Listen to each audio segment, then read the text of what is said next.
De Daniel Goleman y de su libro Inteligencia Emocional. Apéndice A. ¿Qué es la emoción? Veamos antes que nada unas palabras sobre lo que yo entiendo por el término emoción.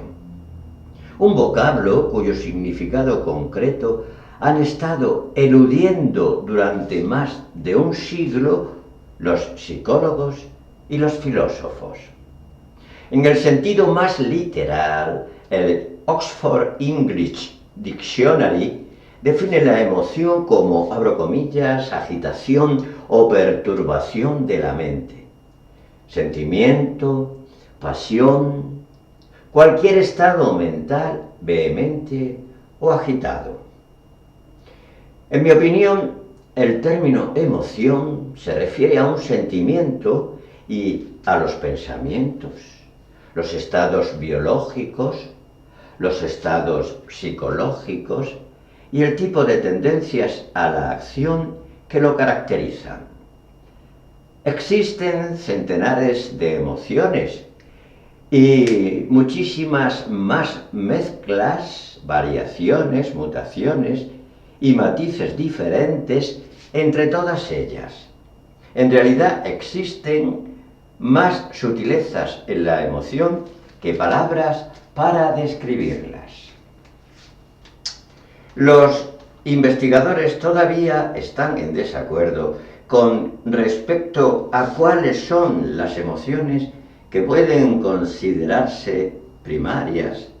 El azul, el rojo y el amarillo de los sentimientos de los que se derivan todos los demás. Y de hecho ni siquiera coinciden en la existencia real de emociones primarias. Veamos ahora, aunque no todos los teóricos estén de acuerdo con esta visión, algunas de esas emociones propuestas para ese lugar primordial y algunos de los miembros de sus respectivas familias. Ira, rabia, enojo, resentimiento, furia, exasperación, indignación, acritud, animosidad, irritabilidad, hostilidad y, en caso extremo, odio y violencia. Tristeza, aflicción, pena, desconsuelo, pesimismo, melancolía, autocompasión, soledad, desaliento, desesperación y, en caso patológico, depresión grave. Miedo, ansiedad, aprensión, temor, preocupación, consternación, inquietud, desasosiego, incertidumbre, nerviosismo, angustia, susto, terror y, en el caso de que sea psicopatológico, fobia y pánico. Alegría, felicidad, gozo, tranquilidad, contento, beatitud, deleite, diversión, dignidad, placer sensual, estremecimiento, rapto, gratificación, satisfacción, euforia, capricho, éxtasis y, en caso extremo, manía. Amor, aceptación, cordialidad, confianza, amabilidad, afinidad, devoción, adoración, enamoramiento y ágape. Sorpresa, sobresalto, asombro, desconcierto, admiración. Aversión, desprecio, desdén, displicencia, asco, antipatía, disgusto y repugnancia. Vergüenza, culpa, perplejidad, desazón, remordimiento, humillación, pesar y aflicción. No cabe duda de que esta lista no resuelve todos los problemas que conlleva el intento de categorizar las emociones.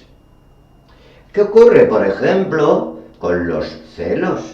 Una variante de la ira que también combina tristeza y miedo. ¿Y qué sucede con las virtudes como la esperanza, la fe, el valor, el perdón, la certeza y la ecuanimidad? O con alguno de los vicios clásicos, sentimientos como la duda, la autocomplacencia, la pereza, la apatía o el aburrimiento. La verdad es que en este terreno no hay respuestas claras y el debate científico sobre la clasificación de las emociones aún se halla sobre el tapete. La tesis que afirma la existencia de un puñado de emociones centrales gira, en cierto modo, en torno al descubrimiento realizado por Paul Ekman de la Universidad de California en San Francisco de 4 expresiones faciales concretas: el miedo, la ira, la tristeza y la alegría, que son reconocidas por personas de culturas diversas, procedentes de todo el mundo, incluyendo a los pueblos preletrados supuestamente no contaminados por el cine y la televisión. Un hecho que parece sugerir su universalidad. Ekman mostró fotografías de rostros que reflejaban expresiones técnicamente perfectas a personas de culturas tan alejadas como los Fore, una tribu aislada en las remotas regiones montañosas de Nueva Guinea, cuyo grado de desarrollo se corresponde con el de la edad de piedra. Y descubrió que todos reconocían las mismas emociones básicas. El primero, tal vez, en advertir la universalidad de la expresión facial de las emociones fue Charles Darwin, quien la consideró como una evidencia troquelada por las fuerzas de la evolución en nuestro sistema nervioso central.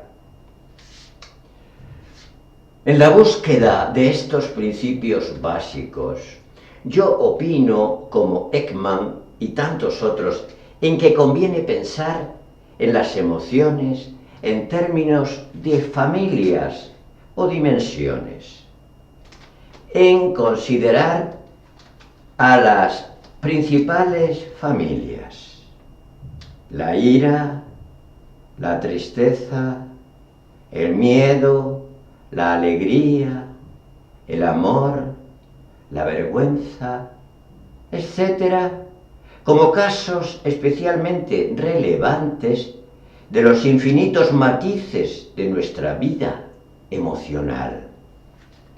Cada una de estas familias se agrupa en torno a un núcleo fundamental a partir del cual dimanan, a modo de olas, todas las otras emociones derivadas de ella.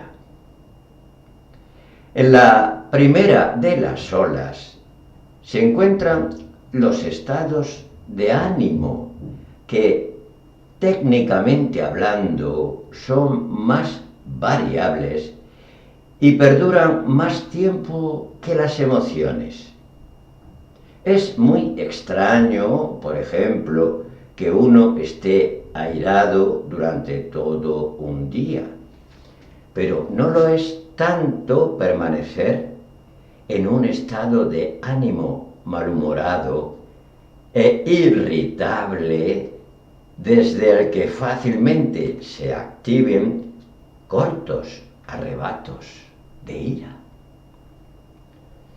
Después de los estados de ánimo se hallan los temperamentos, la tendencia a evocar una determinada emoción o estado de ánimo que vuelve a la gente especialmente melancólica, tímida o jovial.